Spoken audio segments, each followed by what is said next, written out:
In recent years, conservationists have been all abuzz about growing evidence of declining numbers of bees and other pollinating insects. Pollinators play a fundamental role in producing crops, valued at almost €15 billion a year in Europe alone. The decline could be due to multiple factors, but there is growing evidence that pesticides called neonicotinoids, or neonics, are causing harm.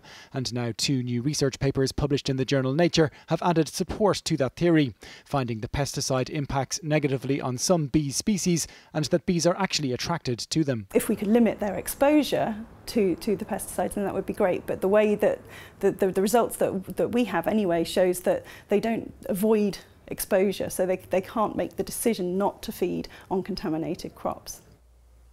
2 years ago, the EU temporarily banned 3 neonics to allow time for research.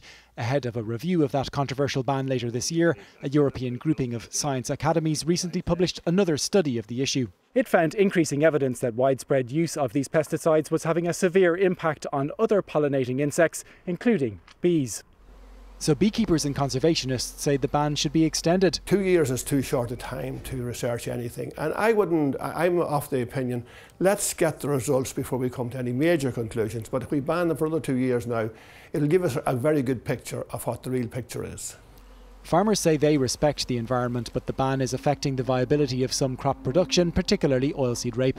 And it's important that we have an array of crops available to farmers, but part of that process, those crops must be economically viable.